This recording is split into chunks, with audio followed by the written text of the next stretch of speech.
Amigos, ¿cómo están? Bienvenidos a Radio Uruguay, bienvenidos a La Máquina de Pensar, bienvenidos también a Emisora del Sur. Arranca La Máquina de Pensar, 19:03, en un día que no hace tanto, pero tanto frío como ayer. Arrancamos con Javier Lasval. ¿Cómo le va, Javier Lasval, en controles de emisión? Carolina de Cuadro en la puesta a punto, en la producción de un programa que comienza así. El pasado, el futuro, los mundos alternativos, el terror, la maravilla, el infinito. Los universos de la ciencia ficción a tu alcance, el mito del futuro. Allí en el espacio exterior, en una esquina mítica del futuro, está Ramiro Sanchís. ¿Cómo andás? ¿Andás bien? ¿Qué tal, Pablo? ¿Cómo andás? Bien. Tuvimos que, hoy digo algo que me faltó decir, pero obviamente ya lo saben todos los oyentes de la radio, se suspendió el fútbol, entonces hoy tenemos Máquina de Pensar, tenemos Mito del Futuro. Muy bueno, en fin, acá estábamos, aprovechando los pequeños lugares que nos deja el presente para hablar del futuro, ¿no? O sea, o al menos de los mitos del futuro. Excelente frase de Ramiro Sanchís, con lo cual vamos a inaugurar Prometheus, esta película. A ver, ¿de qué? ¿Por qué? En realidad esto vendría a ser una segunda parte de nuestra charla de la vez pasada sobre 2001, que en algún momento creo que más o menos dimos vueltas en torno a esa famosa primera sección de la película del amanecer del hombre, como se llama, ¿no? Dawn of Man, que es este momento en que el monolito aparece y ahí está lo que podríamos llamar la humanización, ¿no? O sea, esos primates que andan por ahí, homínidos, están a punto de extinguirse quizá, o todavía no saben cómo sobrevivir. ¿Te acordás que hay una escena que incluso uno es presa de un tigre de dientes de sable o algo por el estilo, ¿no? Como para demostrar que estos homínidos no tienen grandes habilidades, ¿no? No tienen grandes posibilidades de sobrevivir. Exacto, hasta que aparece esta presencia no humana, alien, lo que sea, que les enseña, si leemos la interpretación oficial, que digamos sería la de la novela, ¿no? Les enseña la tecnología, o sea, por decirlo de alguna manera, ¿no? Entonces a partir de ahí estos homínidos descubren el uso de herramientas, descubren la posibilidad de matar, descubren la posibilidad de comer la presa, descubren cómo defender su territorio y en última instancia eso podría ser con la tesis, digamos, si se quiere leer una tesis de esa escena, sería la tesis de que eso es la, al menos, primera fase de lo que hace que estos homínidos se conviertan en humanos. Exacto. En la humanización. En la película básicamente es la chispa de la vida, la chispa de la inteligencia divina, que toca en el monolito en uno de estos simios, y ahí hace la primera herramienta que utiliza un homínido, y es el primer eslabón de una cadena que, por ejemplo, culmina las naves espaciales conquistando el exterior. Tal cual, y el final de la película es algo muy similar, porque tras la mediación de un monolito aparece esta entidad cósmica que es el suerte de feto luminoso que vemos al final. Bueno, en Prometheus, que es una película de 2012, o Prometeo, como querramos decirle, película que hay que incorporar, lógicamente, a lo que ahora sería la saga de Alien, si bien no estoy muy seguro de que su director Ridley Scott dé por buenas tanto Aliens como Alien 3, como Alien Resurrection, que es la cuarta, por no mencionar Alien vs Depredador, los cómics, las novelas no canónicas, bueno, en fin. Digamos que eso no importa, pero para nosotros los espectadores, y sobre todo los fans, podemos hablar de la saga de Alien, como esta serie de películas que tenemos, la criatura que todos conocemos, ¿no? El xenomorfo, como se lo suele decir, con su ciclo de vida, huevo, parásito, etcétera, ¿no?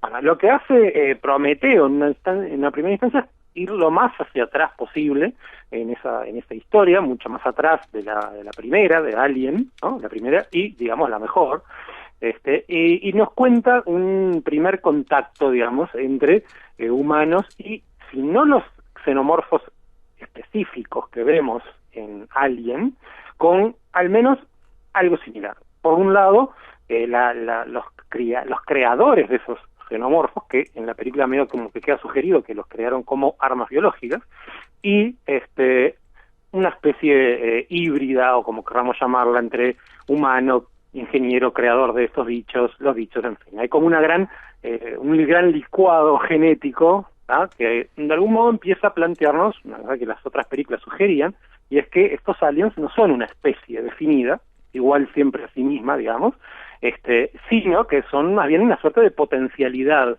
¿no? Donde el bicho va a tomar la forma de un poco la presa. Eso es muy interesante. El xenomorfo toma la forma de su presa. Cuando invade a un humano, su forma es vagamente antropomórfica. Si se acuerdan de Alien 3, el huésped, o sea, el animal parasitado por esta instancia larvaria, o como queramos llamarla, era un perro. Entonces, el xenomorfo resultante es cuadrúpedo, tiene otra forma, etcétera. Entonces, los bichos, por decirlo así, los aliens de la serie, toman la forma de nuevo de su presa. Entonces, en esta película, en Prometeo, cuando se nos muestra un poco ese origen, lo que vemos es la potencialidad de formas que pueden tomar desde su invención por esta raza, especie que llamaríamos ingenieros, y son los creadores, digamos, de todo este... Lo cual repite Las montañas de la locura de H.P. Lovecraft, ¿no? O sea, ¿En qué sentido? En que en Las montañas de la locura había una raza alienígena primigenia. Ah, los antiguos, sí. Los antiguos que crearon estas criaturas llamadas Shoggoths, que podían replicar formas y que eventualmente se revela una instancia mucho más humana, ¿no? Todo este drama de especies alienígenas en realidad está contado desde el punto de vista de una tripulación humana.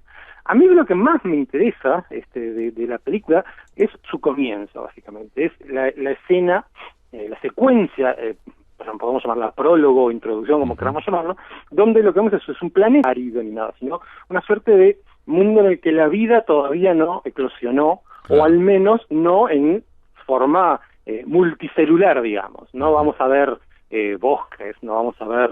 No tiene esa concepción bucólica, por decirlo así, de la naturaleza típica, pongamos, del Señor de los Anillos, donde la gloria de lo natural está dada por el bosque, ¿no?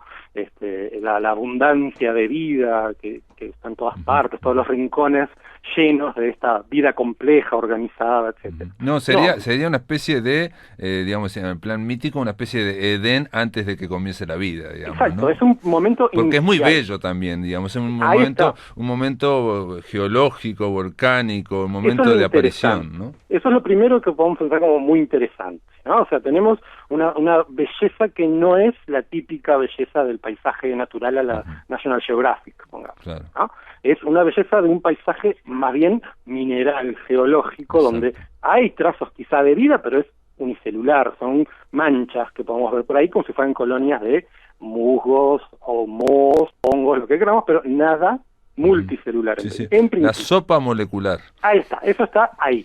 Y de pronto vemos una criatura humanoide que hace algo parecido a una suerte de suicidio o inmolación o lo que fuese, y al hacerlo, al ingiere una especie de veneno que luego vemos que es esta arma biológica de la que surgen los xenomorfos y otros monstruos, al hacer eso se desintegra básicamente, y de sus venas o sus tejidos, su sangre, surgen moléculas muy en la representación tradicional del ADN, ¿verdad? La doble hélice, que vemos como que descienden a esta agua primigenia sin vida o con vida muy elemental, y de algún modo hay como una suerte de fecundación.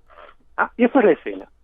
Luego en la película seguimos a unos extraños, por decirlo así, un poco crédulos o lo que sea, antropólogos o arqueólogos que descubren el viejo asunto de los alienígenas ancestrales, ¿no? O sea, capaz que te suena por cosas como el History Channel, ¿no? Esta idea de hemos sido visitados por aliens y han dejado sus marcas en cosas como Stonehenge, las pirámides.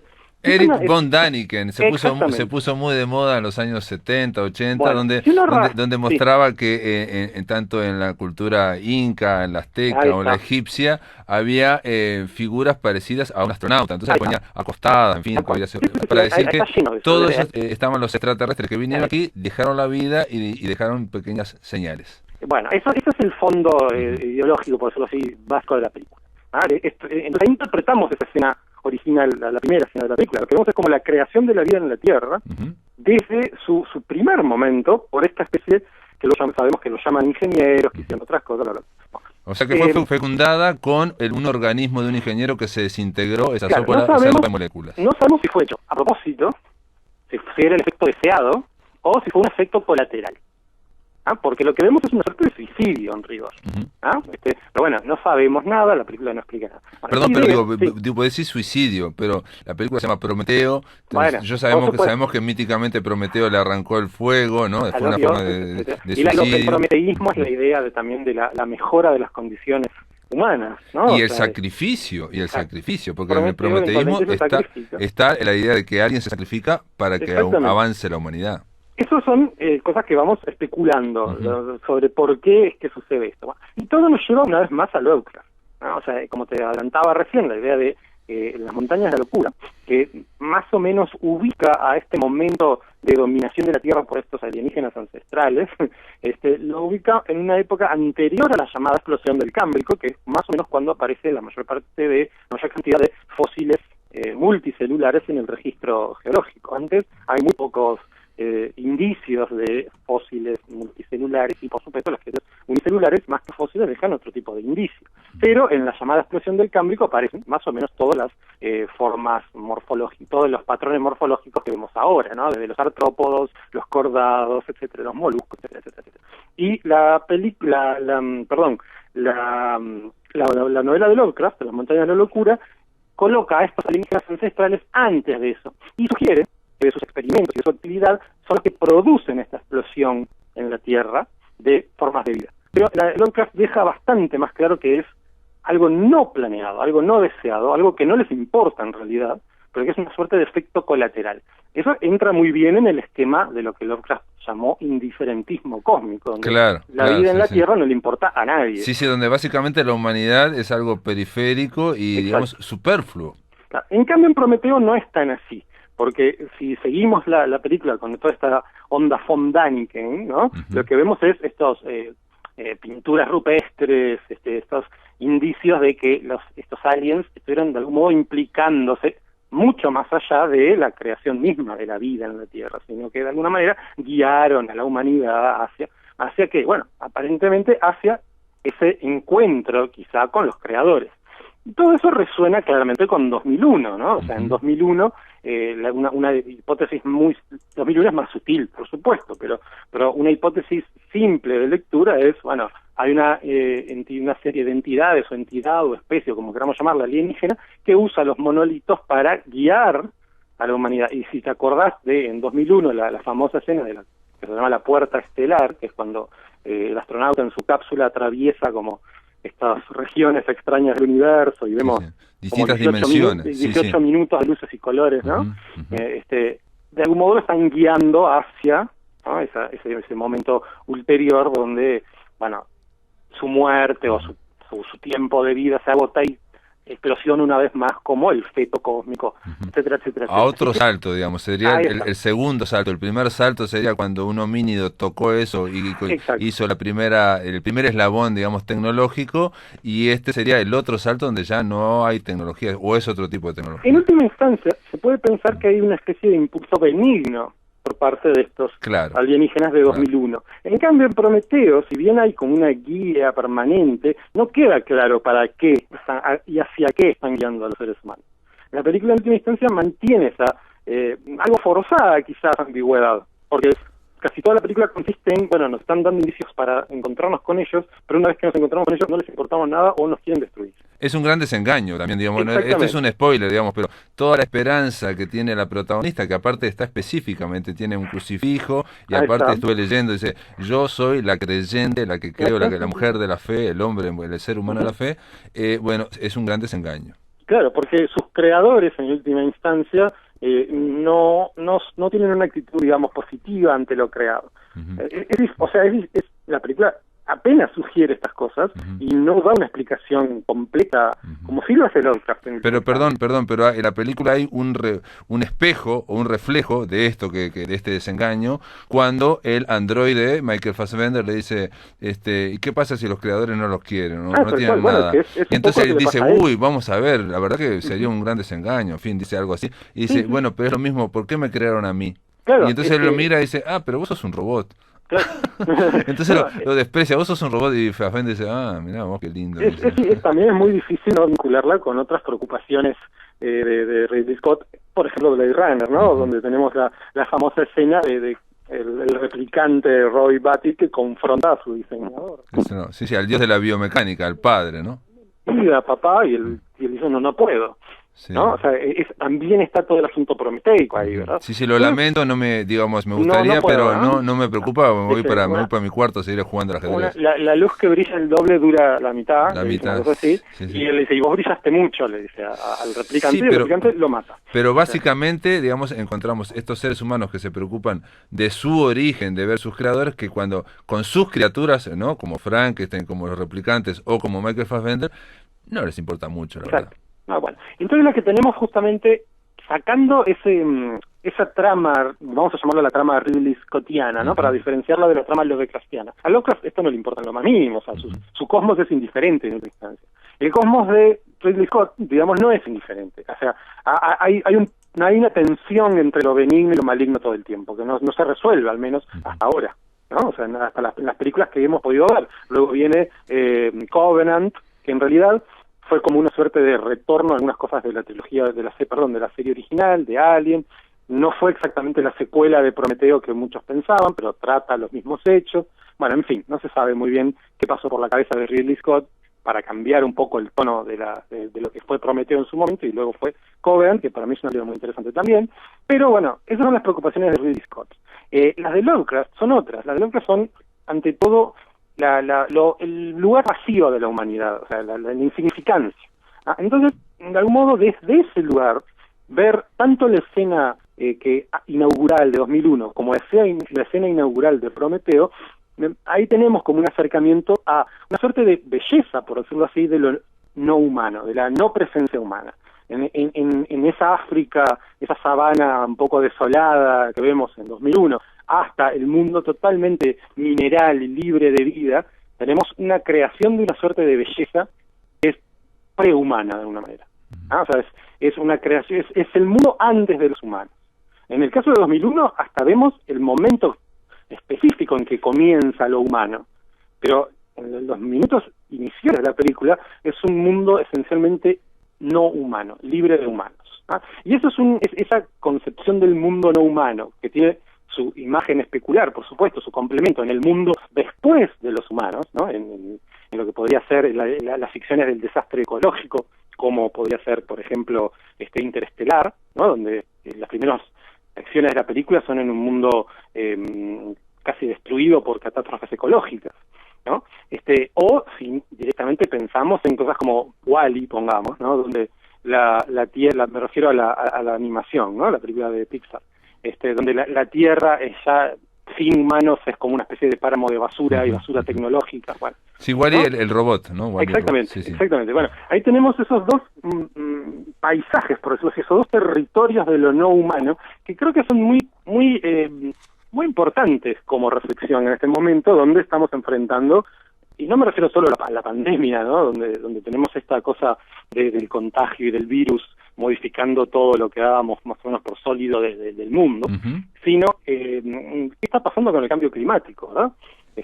Entonces creo que en la reflexión de lo contemporáneo, este lugar de una ecología no humana o del lugar de lo no humano en el paisaje, en la representación del mundo, tiene no solo componentes filosóficos de interés. Uno puede leer toda la obra de filósofos del realismo especulativo como Graham Harman o Quentin Melasou, que siempre vuelven a esta idea de cómo pensar ese mundo donde no está el pensamiento, ¿no? O sea, antes de lo humano no hay, por supuesto, pensamiento. Entonces tenemos que pensarlo no pensado, y toda esta especulación epistemológica, post-kantiana, pero más allá de todo este debate filosófico que tuvo su momento hará unos 10, 15 años en el debate filosófico, también está el problema ecológico, y me parece que esta belleza del mundo no humano, por decirlo así, que evocan tanto 2001 como Prometeo, termina siendo bastante urgente, sobre todo en estos momentos, donde lo antropocéntrico está siendo atacado por todas partes, ¿no? O sea, lo antropocéntrico incluso entendido como al ser humano como en control de las cosas, ¿no?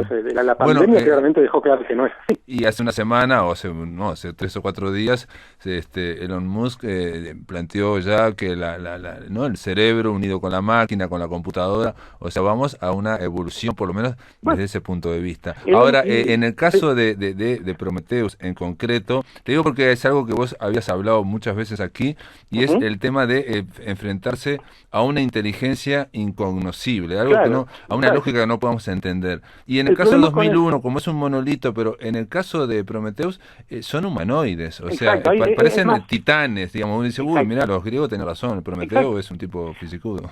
Por eso muchas veces se critica desde estos lugares de especulación posthumanista y tal, un poco el giro que siempre le da Ridley Scott a estos temas, donde no solo hay una reafirmación de la voluntad humana al final, porque la última que queda en pie es una humana, si bien luego vemos algo un poco diferente en Alien Covenant, ¿no? Pero pensemos también en Ripley, en Alien, en la primera, o sea, hay una reafirmación del control, del poder.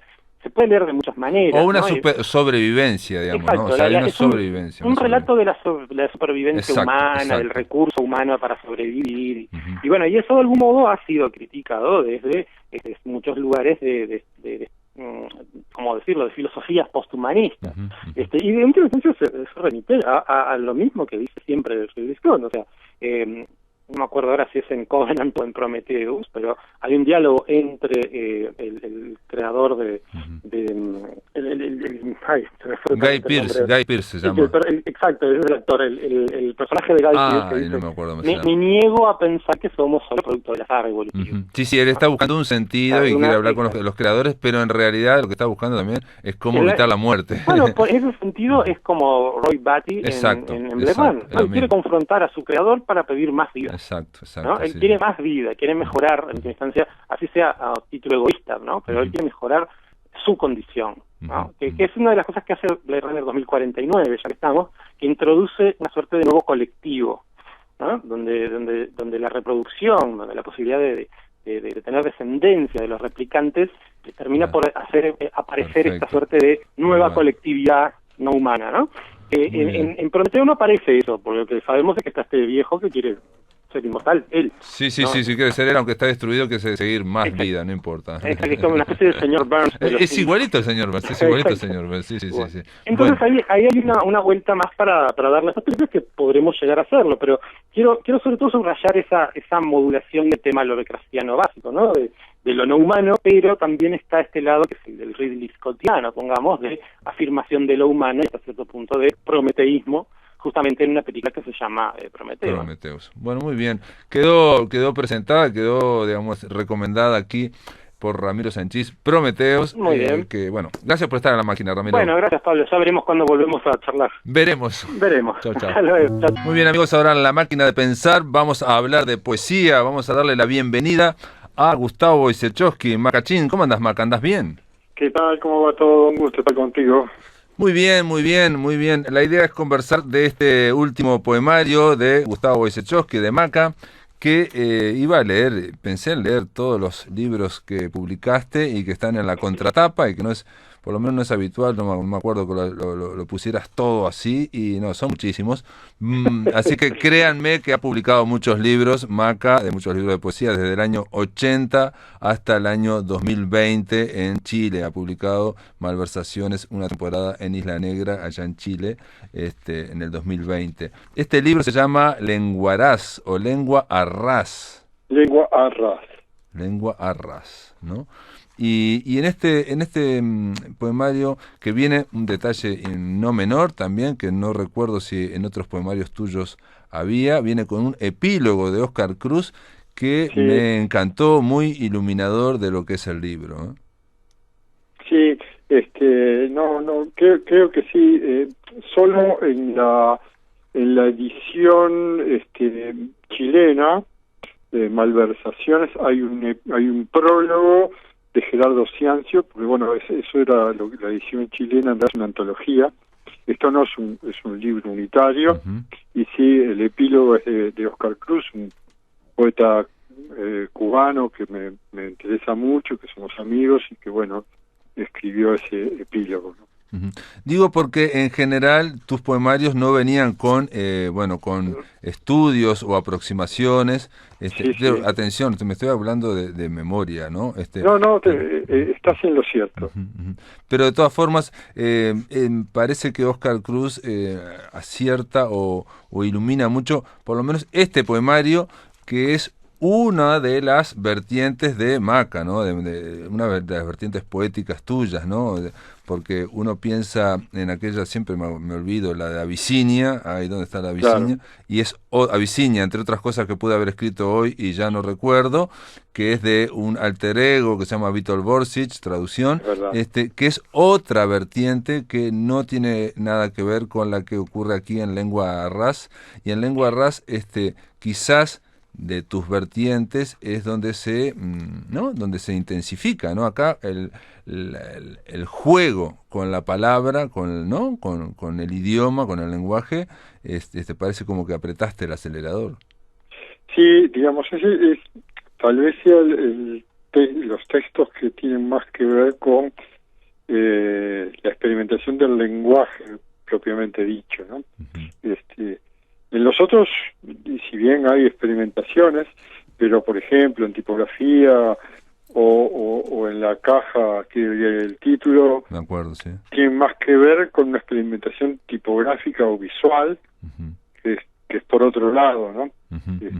Siempre en todos tus libros hay experimentación, siempre fuiste de quebrar la gramática, siempre de jugar o con la sintaxis o con la misma palabra, ¿no? Siempre en todos hay, Sí, y sí, en la de Abisinia también hay, en todos hay, pero en este es como, yo decía, apretarle al acelerador Macachín, es porque parece que encontraste también como un sostén, un concepto, una justificación para meterte de lleno en esa, y sería, él lo menciona acá, Oscar Cruz, ahora no lo voy a encontrar, habla de pastiche, o yo pensé de cocoliche, la idea de que somos muchos, sobre todo acá en este sí, rincón, vos decís, no el rincón del Río de la Plata, sino un rincón sin plata, ¿no? claro, Somos muchos, venimos de muchos idiomas, y en concreto está el yo poético tuyo, ¿no? Que viene, ya claro. sabemos, no solo los polacos. Yo, por ejemplo, no conocía tus ancestros italianos. Claro, por un lado de mi madre, Ujú. mi segundo apellido es Quaradeghini. Mm, Mi madre se llama Quaradeghini Badetto, ujú. o sea, italianísima, ¿no? Claro, claro, claro, claro. Y cuando yo dije el cocoliche, esta palabra capaz que no se conoce tanto, no se maneja tanto, pero es precisamente ese idioma contagiado, infestado de muchos idiomas, es una especie de como de jerga que sobre todo Claro, en Buenos Aires ocurría con los inmigrantes, pero es esa visión es la que rescatás un poco vos acá, ¿no? claro, sí, sí, sí, es lo que pasa en el libro, las mezclas de distintas lenguas, ¿no?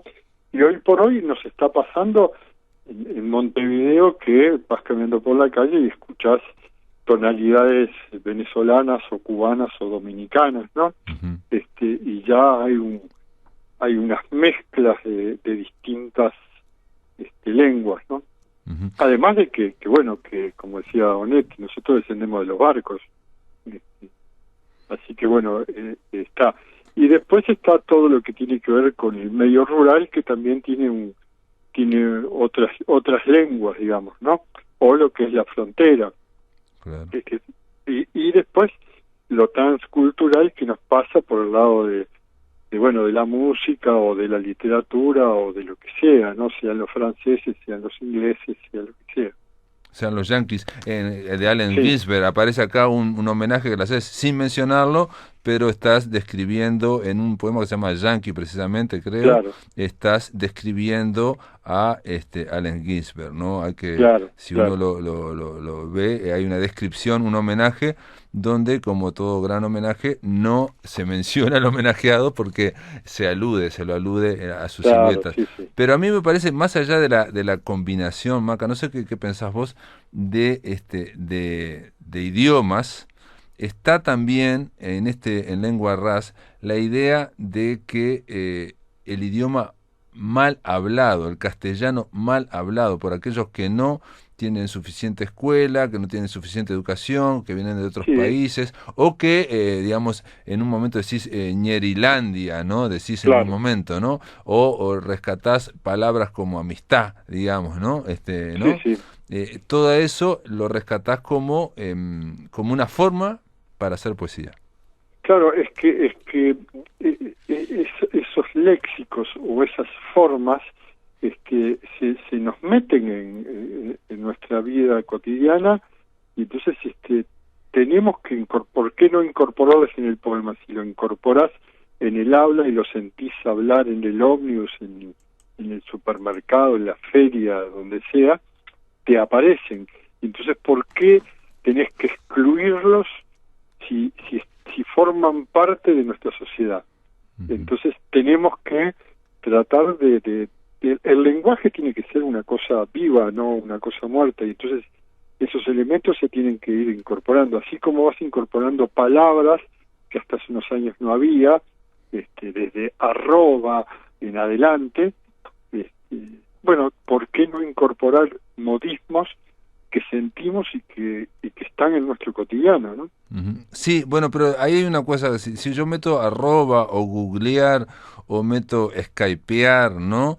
Por hablar por Skype, lo que corro el riesgo, digamos, si yo fuera poeta lo meto, de que eso es muy coyuntural, ¿no? Después hay un cambio brutal y nadie sabe qué es Google, nadie sabe qué es Skype, nadie sabe, ¿no? O sea, Sí. y en muy breves tiempos se están dando, ¿no? Yo ahora venía para acá y, bueno, pensaba una película, no te voy a decir lo que pensaba, pero una película que terminaba donde estaban todos los jóvenes en computadoras, en una especie de cibercafé, una película de los 90, y eso se eliminó, porque ahora todo el mundo tiene celular. No, eso que iba a ser el futuro, aquellos que vean esa película van a decir, ¿eso qué es? ¿No? ¿Qué es un cibercafé? ¿No? Sí, bueno, permanentemente nos está pasando eso, ¿no? El futuro cada vez va más rápido, y se vuelve anacrónico un montón de cosas, ¿no?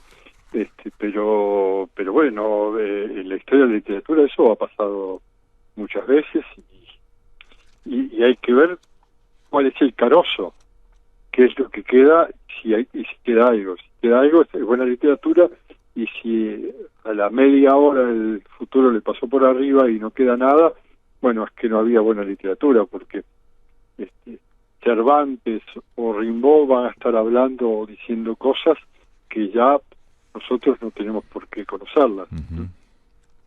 Pero continúan porque están comunicando porque hay algo existencia, más profundo, están comunicando emociones, están comunicando cosas que están más allá del lenguaje mismo. En este caso, hay, bueno, jugás obviamente con palabras, como yo dije, ¿no? Ya sea del interior. Bueno, pensé en un momento, qué raro que no aparece el Barón de Carumbé, y apareció cuando yo lo estaba pensando, apareció Agamenón Castrillón. Me extrañó porque había leído un par de poemas donde se hablaba de lo rural, ¿no? De tema rural, ¿no? Y ahí aparece Agamenón, que también aparece como el Yamandú y como los griegos, ¿no? Hay una también haces un homenaje griego, claro. Sí, sin mencionarlo personalmente o específicamente a Agamenón Castrillón.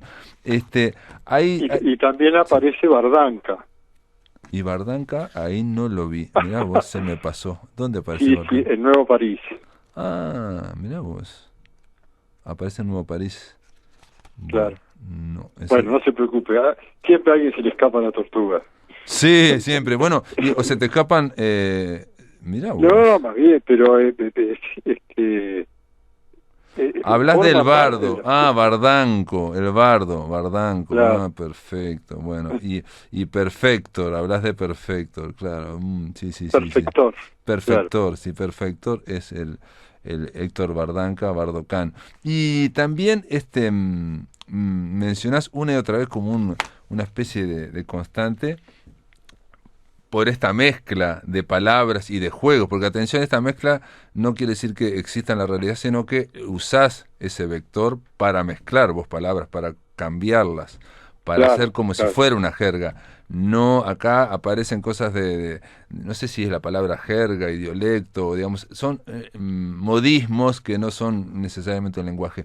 Pero vos aparece una y otra vez, una constante en el libro, la poesía y los perros, ¿no? O sea, los perros. Sí, Bueno, hay muchos perros. Sí, hay muchos perros. Yo pensaba de Humacachín que ve la ciudad vieja llena de perros.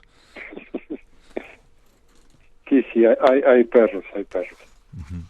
Son perros que de alguna forma también, aparte son perros, atención, callejeros. Sí. Sí, no es el perro domesticado. Yo lo interpreté, o bueno, sí, como lector, un paralelismo con esos poesías, con esos poemas que, bueno, que van callejeando, ¿no? Que van sueltos por la calle y se mezclan y se combinan y son de alguna forma son multiformes, ¿no? De alguna forma. Claro. Y también hablas de Rimbaud, también aparece mucho, ¿no? Rimbombante. Sí, cuando habla de los franceses ahí aparece Rimbaud. Y bueno, y otra cosa que esto me dice Oscar Cruz muy bien, es que te asomás en este poemario y eso estaba en otros poemarios también, a lo que sería la realidad social, ¿no? Sí. Pero siempre desde un yo, siempre desde el yo, ¿no? Sí, lo social está presente tanto en la primera parte como en la segunda parte. En la primera parte, donde en esa enumeración o meterse en cada una de las lenguas también aparece lo social, ¿no? Pero más decididamente, tal vez en la segunda parte es donde aparece más claramente eso.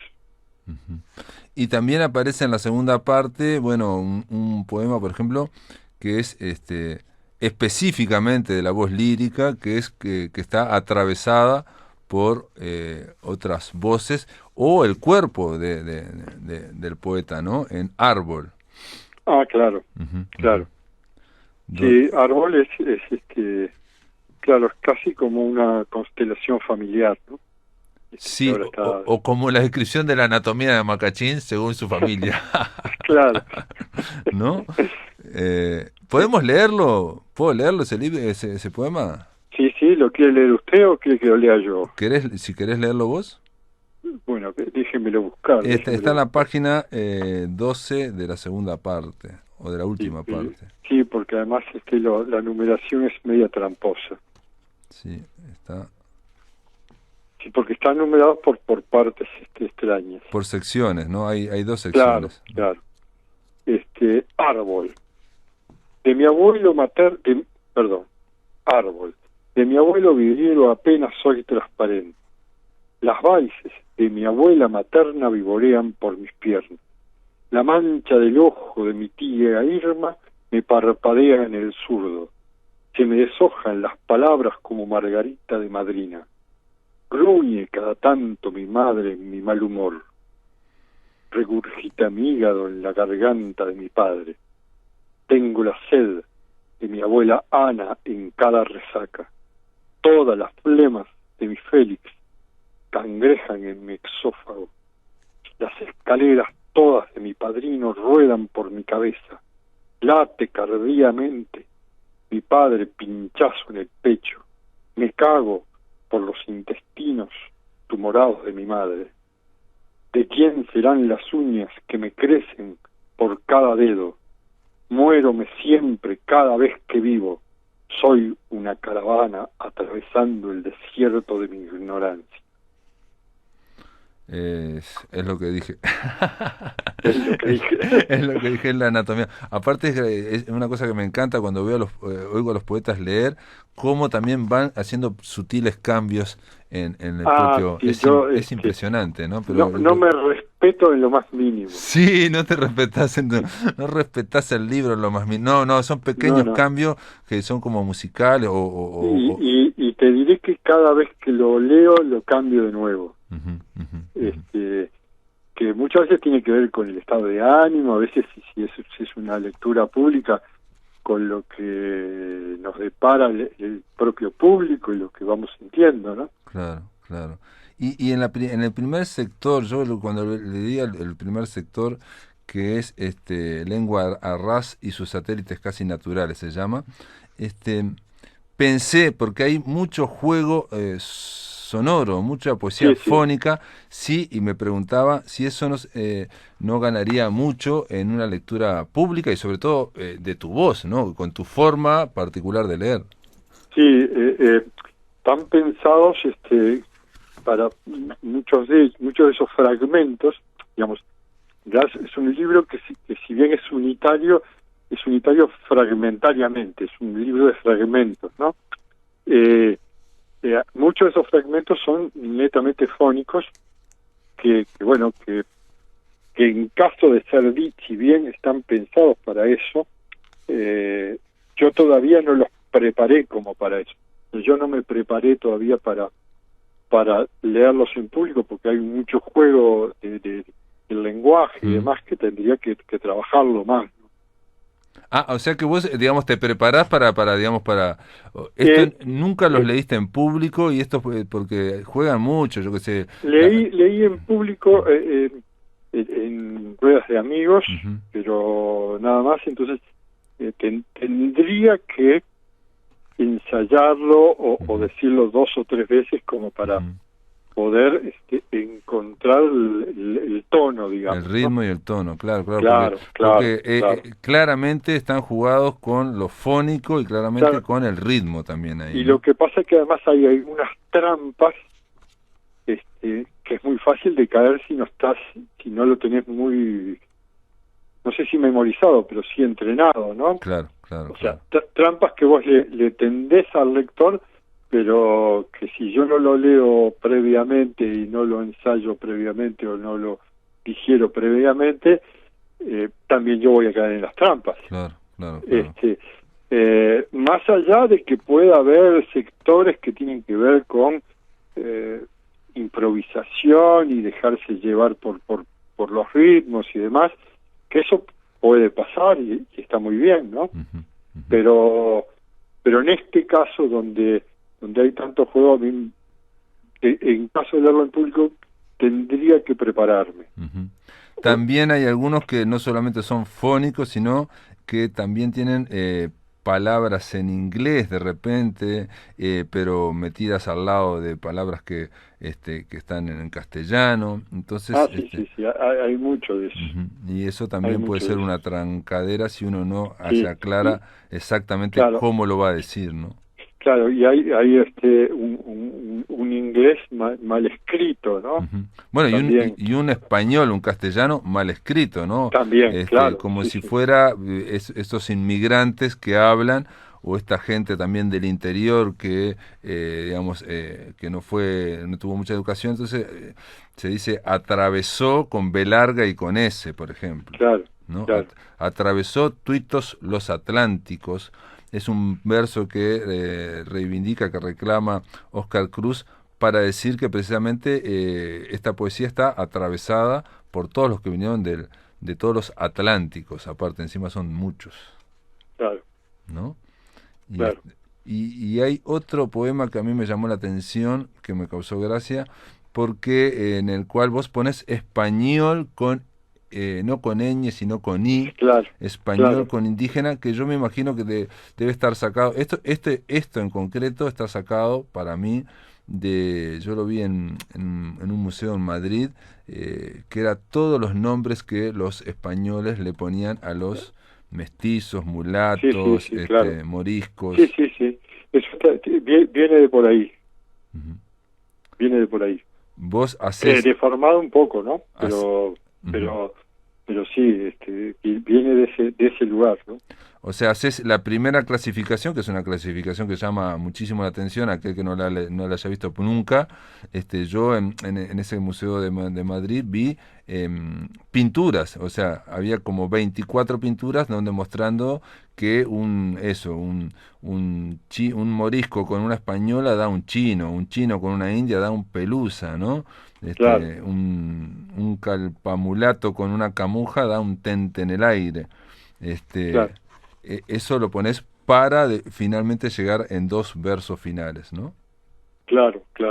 Sí, porque lo que pasa es que también en el universo poético vos te nutrís de tus imágenes, tus metáforas, todo lo que vos quieras, tus ripios, todo lo que vos quieras, pero a la vez informaciones que las pones y las metés en la licuadora, ¿no? Ujú, ujú. Ya lo hacía Cardenal, ¿no? Que de repente te metía una sigla en el poema, ¿no? Claro. Cosa que antiguamente era impensable, ¿no? Sí, bueno, y hay un escritor acá uruguayo que no es tan conocido, es L. Segarini, que ponía etcétera Claro, en el título, ¿no? O sea, no sí, sí. solamente en la mitad de un párrafo y ponía etcétera o etc. y era todo lo demás y cortaba. Pero aquí Narrador espectacular. L. Segarini, sí, Sí, impresionante. sí. Impresionante L. Segarini. Por suerte hay No, no muchos... es muy conocido, desgraciadamente. Se editó hace unos años, yo tuve que ver con eso, la obra completa, la editó Joea. Ah, sí, no sabía Sí, eso. sí, Mirá, porque sí, yo sí, sí. lo había leído en Banda Oriental y lo había leído, por suerte en internet hay muchos cuentos de él, entonces leí muchos Claro. cuentos de L.S. Garini, pero Sí, no está... la obra completa fue editada por Joea, obviamente ya hace el siglo pasado, Mirá vos. y obviamente está agotadísimo. Primera noticia que tenía de que alguien había publicado la obra completa de este hombre que publicó, que hizo creo una sola novela corta que se llama Equilibrios, que está muy bien. Bueno, este poema de los mulatos que yo decía es para desembarcar en dos versos que dice: el gran cojinche de las razas y grasa donde nos fritamos. El tema, la reivindicación de la grasa, de lo graso, ¿no? Claro, claro. ¿No? Lo que yo decía de lo mal hablado, cosa que aparentemente también está en el tango y está en casi todas las, a nivel musical, ¿no? O sea, Sí, sí, por supuesto. todo Por supuesto. comienza en la periferia, a nivel marginal, de una forma espantosa, que parece para Sí, el gusto consensuado, pero esa fuerza termina llegando al centro, ¿no? sí, sí, totalmente. Sobre todo eso en América, ¿no? Ujú. América se ha apropiado y ha deformado los lenguajes, y nada, y ha roto esa hegemonía de lo oculto, de clase dominante para ingresar a otras clases, ¿no? Ujú. Por algo también, sobre todo América Latina, ¿no? Es conocido como el continente mestizo, ¿no? O sea, el Claro, mestizaje no es solamente digamos, de distintas procedencias étnicas, sino es cultural sobre todo, ¿no? claro, claro, totalmente. O lo que hacían en Brasil, ¿no? La antropofagia cultural, ¿no? Claro, es todo lo mismo, todo lo mismo. Sí, sí, sí. O en Norteamérica los chicanos, ¿no? Bueno, o el propio blues o lo que fuere que aparece, Sí, digamos, totalmente. de las periferias, del mal hablado, así como Sí, sí, sí, el tango aparecía, digamos, de Arrabal o de los sí, sí. burdeles, para llegar hasta el final del centro, el blues y el Claro, jazz lo mismo, ¿no? el blues y el jazz tienen el mismo origen que el tango o el candombe. Ujú, ujú. Sí, sí, sí, sí, que es de esas periferias que nos atraviesan a todos. Muy bien, Macachín, Lengua a Ras está publicado obviamente por Yaugurú, que Yaugurú también aparece la palabra Yaugurú en un momento, al Sí, final, claro. en un poema, pero como Uruguay al revés, Yaugurú es Uruguay al revés, y ahí ya yo pensé, cuando le pusiste nombre a tu editorial, ya estaba jugando con el Uruguay al revés, pero con el acento guaranítico, parece una palabra guaranítica, ¿no? Aunque sea Claro, claro. inventada, ¿no? Sí, sí, sí, parece guaraní, pero bueno, es que lo que pasa que Uruguay es guaraní. Claro. Sí, sí, Uruguay es guaraní y Uruguay al revés, Uruguay, Yagurú, Alberre sería Uruguay. Exactamente. Muy bien, Maca. Bueno, esto para aquel que quiera, que le interese comprar lo que le interese, esto está distribuido ¿dónde, Maca? Está en un circuito de librerías que tenemos Moebius, La Lupa, Más Puro Verso, Linardi Rizzo, Puro Verso, Lotremont, La Escaramuza, Montevideo y alguna que me estaría olvidando, pero más o menos eso es seguro. Perfecto. Muy bien, Macachín, gracias por estar en la máquina de pensar y bueno, y felicitaciones por Lengua Arras. Muchas gracias y un placer. Amigos, un abrazo grande. Un abrazo grande, amigos. Se terminó la máquina de pensar. Mañana vamos a estar hablando con dos poetas que escribieron Haiku Mate. Es un libro de haikus escritos a la limón, digo yo, porque fueron escritos entre los dos, Miguel Avero y Leonardo de León. Y también vamos a escuchar, vamos a conversar con Roberto Aprato sobre la obra poética de Idea Vilariño. Esto es todo, amigos, que lo pasen muy bien.